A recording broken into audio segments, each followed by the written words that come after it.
कार्तिकेय जी द्वारा तारकासुर वध। पुलस्त जी कहते हैं, हे भीष्म, शरानंद जी की स्तुति करके देवताओं ने कहा कि बलवान, दुर्जय, तीक्ष्ण, दुराचारी, अति कोपी सब देवताओं का नाशक तारक नाम दैत्य है। बस उसे दुर्धर्ष दैत्य को मारिए। बस उसको मारने से सब असुरों का विनाश हो जाएगा। बस हम लोगों का महाभयदायक यही कार्य इस समय उपस्थित है। इससे इसको मारिए। वह सब देवताओं से अवध्य महाउग्र हिरण्यकश्यप भी बड़ा दुर्जय है। वह उसने सब यज्ञों का नाश कर डाला। ऐसा पापी है कि जिसने ब्रह्मा जी को भी ताप उत्पन्न कर दिया। बस आपका महाबल इन दोनों को मारे। जब देवों ने ऐसा कहा तो बहुत अच्छा, ऐसा ही होगा। ये कहकर कहा कि आगे चलो, बताओ वे दुष्ट दैत्य कहां है। बस सब देवताओं से स्थिति पाते हुए जगन्नाथ महेश्वर शरानंद जी तारक के वध के अर्थ व जगत के कल्याण के लिए वहां को गए। वह वहां पहुंचकर इंद्र ने एक दूत को, जो देवताओं के पुरुषार्थ को कह सकता था, तारकासुर के समीप भेजा। वह भयंकर रूप धारण करके गया।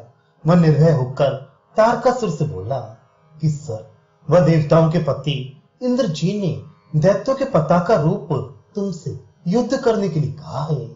इससे यदि शक्ति रखते हो तो समर में आने की चेष्टा करो। वे यद्यपि सब जगत में प्रकाशित थे, परंतु तुमने क्या क्या नहीं उनके साथ किया। परंतु अब वे फिर तीनों लोकों के राजा हो गए हैं। इससे तुमको संदेश भेजा है कि या तो युद्ध करो अथवा यहां से भागो। ऐसा अद्भुत वचन सुनकर मारे क्रोध के नेत्र लाल लाल करके नष्टप्राय शरीर वाला दुष्टात्मा तारकासुर दूत से बोला कि हम इंद्र का पौरुष महारण में सैकड़ों बार देखा है कि कुछ भी दिखाई नहीं दिया। अब दुष्टमती इंद्र निर्लज्जता से ऐसा बकता है। जब ऐसा कहने पर दूत चला गया तो दानव ने अपने मन में चिंतना की कि यदि इंद्र किसी बलवान का संशय ना होता तो कभी ऐसा ना कह सकता। इंद्र के इस आशय से मालूम होता है कि स्कंद पैदा हुआ। नाश के बतलाने वाले बहुत से घोर निमित्त भी उसको दिखाई देने लगे। आकाश से पृथ्वी पर धूल बरसने लगी। वह रक्त गिरने लगा। वाम नेत्र कांपने लगे। मुख सूख गया। मन व्यथित हो गया। वह अपनी स्त्रियों के मुख कमल मुरझाते हुए उसने देखे। दुष्चित प्राणियों को भयानक रूप दुर्वचन कहते हुए देखा।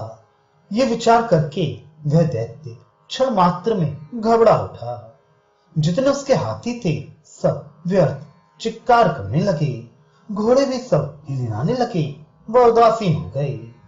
सैन्य में सेना का बल कुछ भी दिखाई न देने लगा। जितने विमान उसके थे सब अपने आप कांपने लगे। फिर उसने अपने कोट के शिखर पर चढ़कर देखा तो पुर के चारों ओर हाथियों की घंटाओं के नाद से युक्त व घोड़ों की हिनहिनाहट से शब्दायमान बड़ी बड़ी ऊंची पताका, ध्वजाओं से युक्त अनेक विमानों से शोभित, चामरों से भूषित, नाना प्रकार के भूषण धारण किए हुए, किन्नरों के गान से मनोहर व नाना प्रकार के स्वर्ग के वृक्षों के पुष्पों की माला धारण किए हुए, देववीरों से शोभित व अस्त्र की चमक से चमचमाती हुई व वंदे गणों की गद्य पद्मी वाणी से देवताओं की जय जयकार की ध्वनि से युक्त देवताओं की सेना दिखाई दी। ऐसी सेना देखकर कुछ विभ्रांत मन होकर दैत्यराज ने अपने मन में चिंतना की कि ऐसा अपूर्व योद्धा देवताओं में कौन था जिसको हमने पराजित नहीं किया। फिर चिंता से व्याकुल उस दैत्य ने सुना तो उसके कानों के लिए बहुत ही कड़वा शब्द सुनाई दिया, जिसको वहां के बंदीगण कर रहे थे। वह ऐसा था कि जिसको सुनने से हृदय फटता था। हे अतुल शक्ति किरण, पंजर, भुजदंड, प्रचंडतर क्रोध वाले, जय हो। हे सुरवदन कुमुदकर, विलास नयन, कुमारवर, जय हो। दैत्य कुल महोदधि के बड़वान नल, जय हो। वह मधुर शब्द बोलने वाले मयूर के ऊपर चढ़ने वाले व देवगण सेवित चरण कमल जय हो। चलित ललित चलायमान समूह नव विमल कमलदल कांत जय हो। हे दैत्य वंशवन दुस्सह दावानल जय हो। हे विशाख जय हो। वह जन्म लेने से 7वें रोज लोगों के शोक दूर करने वाले जय हो। हे सकल लोक निवासी दैत्य दानवों के धुरंधरों के नाश करने वाले हे स्कंद जय हो। ये सब देवताओं के वंदीगणों से उच्चारित शब्द तारकासुर ने सुना। तब उसने ब्रह्मा जी के वचन का स्मरण किया जो कि उन्होंने कहा था तेरा वध एक बालक से होगा। इसको स्मरण करके धर्म समूह का नाश करने वाला सदा पैदल वीर जिसके पीछे चलते थे वह शोक से ग्रसित होकर वह मंदिर से निकलकर बड़े वेग से चला। वह काल निमि आदि दैत्य सब भयभीत होकर चकित हुए। वह अपनी अपनी सेनाओं में अति वेग से जाकर उपस्थित हुई। वह सब दानवों के धुरंधर हिरण्यकशिपु ने कहा कि यदि हमको इस बालक के सम्मुख से भागना पड़ा तो बड़ी लज्जा का स्थान होगा। इससे जो हम किसी से युद्ध करेंगे वह लक्ष्मी का आश्रित होगा अर्थात विष्णु से ही युद्ध करेंगे। इस अकेले बालक को मारकर हम अपना दुर्यश ना करेंगे। जाओ दौड़े सेना इकट्ठी करो। यहां तारकासुर कुमार जी को देखकर अपना अति भयंकर रूप होकर बोला कि हे बालक क्या गेंद खेलने की क्रीड़ा करना चाहते हो कि समर करना चाहते हो। जिसने धूप को नहीं देखा वो संग्राम का हाल क्या जानी।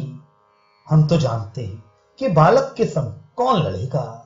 तुम्हारी बुद्धि बालकपन के कारण थोड़ी है जो हम ऐसे वीरों से समर करना चाहते हो। तब कुमार जी भी हर्षयुक्त होकर तारकासुर से हंसकर बोले हे तारक शास्त्र का अर्थ सुनो। हम निरूपण करते हैं समर में शस्त्र अस्त्रों से ही प्राय कार्य चलता है चाहे बालक चलाए या युवा। इसके विशेष हमको बालक ना समझना क्योंकि सर्प का बालक और भी कष्टदायक होता है। बाल सूर्य बड़े दुख से देखने के योग्य होते हैं ऐसे ही हम बालक दुर्जय हैं। हे दैत्य मंत्र थोड़े अक्षरों का क्या नहीं होता जिसके वशीभूत सब देवादि हो जाते हैं। जब कुमार जी ने ऐसा कहा तो तारकासुर ने मुद्गर चलाया। कुमार जी ने उसे अपनी शस्त्र व अमोघ वीर से काट डाला। तब दैत्येंद्र ने लोहे की धनुवासी या गोफना चलाई। उसे महाशत्रु के नाशक कार्तिकेय जी ने हाथ से पकड़ लिया। वह बड़े तीक्ष्ण शब्द से युक्त गदा उठाकर दैत्य के ऊपर चलाई। उसके लगने से दैत्यराज वायु वेग से कांपते हुए पर्वत के समान कांपने लगा। वह उसने बालक को दुस्सह और दुर्जय समझा। वह बुद्धि से चिंतना की कि काल ही आकर प्राप्त हुआ है इसमें संशय नहीं है। तारकासुर को कंपित देखकर कालनेमी आदि महासुर सबके सब एक ही साथ रणदारों कुमार जी के ऊपर अस्त्र शस्त्र प्रहार करने लगे। उन प्रहारों को व क्लेशों को महाप्रकाशवान कुमार जी कुछ न समझते हुए वह भी महाबली बालक रूप कुमार जी प्रसन्न चित्त होकर अकेले महाबली दैत्यों से युद्ध करने लगे। रण में बड़े चतुर दैत्य लोगों ने फिर दूर जाकर बाणों की वर्षा की। वह देवताओं के शत्रु बड़े बली दानव फिर समर में आकर मारने लगे परंतु दैत्यों के अस्त्र लगने से कुमार जी को कुछ व्यथा न हुई। ये देखकर बेचारे देवताओं के प्राण निकलने लगे। वह दैत्यों ने देवताओं को भी अस्त्र शस्त्र प्रहारों से पीड़ित किया। देवताओं को पीड़ित देखकर कुमार जी अत्यंत क्रुद्ध हुए। वह उन्होंने दानवों की सब सेना को शस्त्रों से विदारित कर दिया। वह जो मर जाने से बचे उन शस्त्र अस्त्रों से पीड़ित सुरकंटक कालनेमी आदि शेष दैत्य सबके सब भाग खड़े हुए। मारते मारते इधर उधर दैत्यों को भागते हुए वह किन्नर हंसने व गाने बजाने लगे तो स्वर्ण की दीप्तियुक्त वह गदा लेकर कुमार जी को पीटने लगा। यहां तक उन्होंने मारा कि षडानंद जी का वाहन मयूर रण से भाग खड़ा हुआ। अपने वाहन को भागते हुए व रुधिर बहाते हुए देखकर षडानंद जी ने उसे छोड़ दिया। वह एक स्वर्ण से भूषित शक्ति रण में हुई।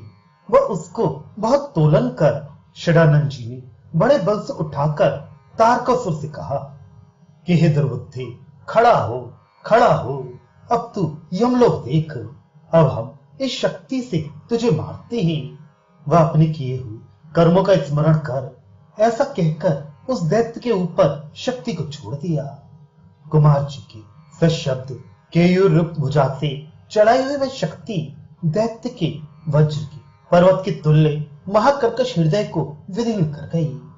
इससे प्राण रहित होकर वह पृथ्वी पर गिर पड़ा, जैसे प्रलय काल में भूधर गिरता है। मुकुट, पगड़ी, भूषण, वस्त्र सब उसके अंगों से अलग गिरे। वह दुष्टाधराज यूं मृतक हुआ। उस दैत्यधराज के मार जाने पर फिर कोई प्राणी नरक में भी दुखित न रहा। सब कहीं प्रसन्न हो गए। देवता लोग स्तुति करते हुए, वह हंसते हुए, वह खेलते हुए आ पहुंचे। वह उत्साह सहित अपने स्थानों को गए। वह सबों ने षणमुख जी को वरदान दिया।